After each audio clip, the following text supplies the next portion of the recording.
Watch this for some tips on how to optimize your sleep. Our next caller is Olivia from Portugal. Olivia, how can we help you? Hi, guys. I just want to say thank you so much for everything you do. I've been listening for about a year now. Shout out to my friend Monica for putting me on to you.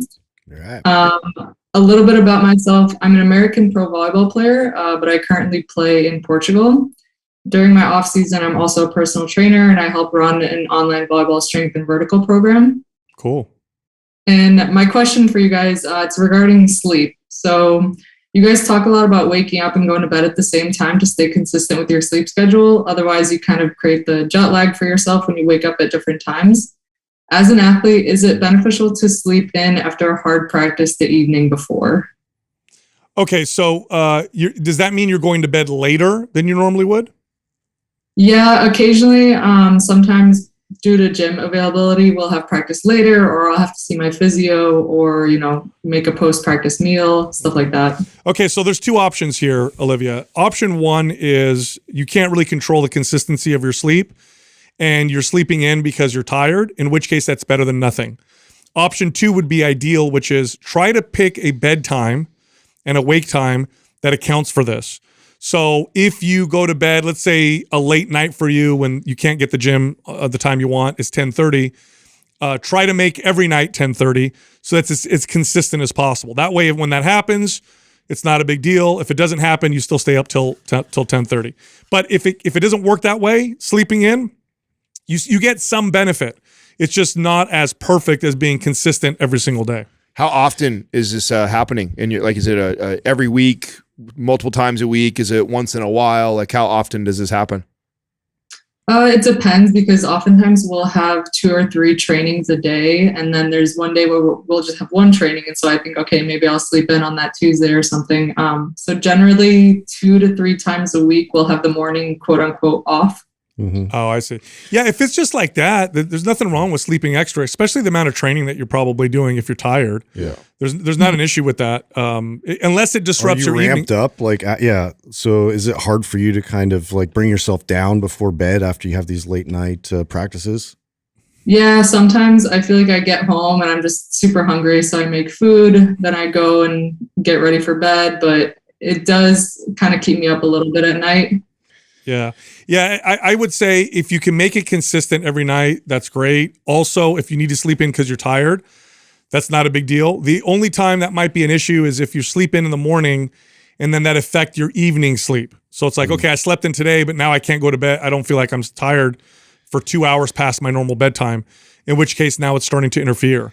But otherwise, it's not that big of a deal. Sleep's such an individualized thing too, and ritual-wise, like what you do to prep for sleep and all that. Do you track it all? Like, so I know that Dr. Cabral, he recommended the Oura Ring for this in terms of like really understanding your own patterns of deep sleep and REM and being able to get to that point. So, that would be something if you're not doing to look into in terms of being able to actually see your patterns and when this happens and occurs when you have these practices, like how you can kind of make micro adjustments in terms of like your ritual going into that sleep.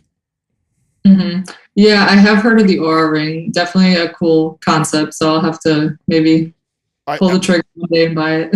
Yeah, I think that's a definitely worthwhile investment, especially for a pro athlete like you. I mean, you're at a high level, performance. You're at such a high level that getting insight to what you might be surprised is even the type of meal you decide to eat that late may affect the way you sleep. Like, and that could be just a small adjustment of like, oh wow, when I eat these, high carb, type of pasta meals at this time, this is how I feel. If I at least stay lower on that and eat a higher fat, higher protein type of meal, I feel way better, or vice versa. Like, that's what's great about tools like this is you can play with things like that and then see how it affects your sleep. And then you're not having to radically change your life. You change some decisions based off of that. So too, yeah. And like temperature obviously is another factor. So you play around with these types of things in terms of like, if you can control the climate and, maybe you do better and get more deep sleep in a colder temperature, or, maybe you draw a bath or something beforehand and like calm the central nervous system, whatever it is, like, to be able to kind of repeat that process when this occurs, I think would be helpful. Well, here, try this, because when you're doing when you're practicing, you're indoors. The lights are pretty bright in those indoor gyms.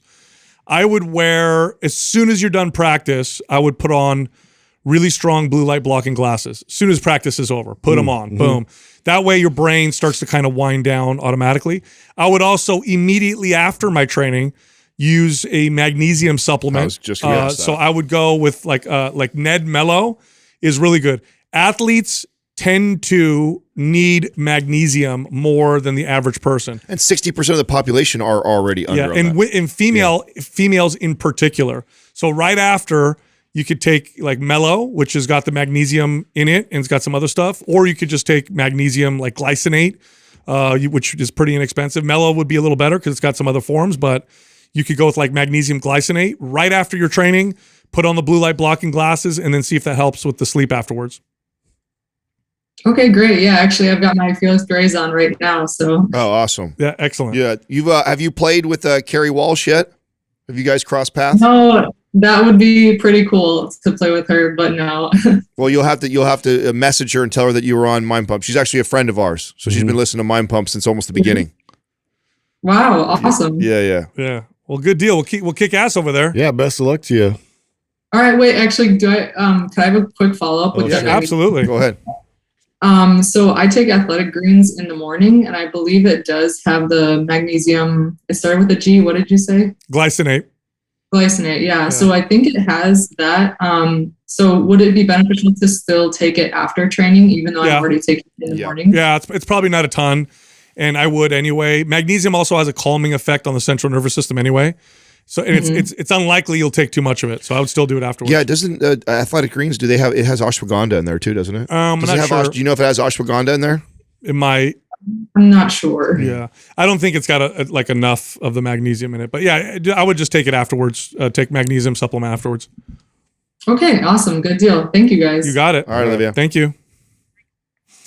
Yeah, the whole sleep she's overthinking it, I think, a little bit, especially at her level of training.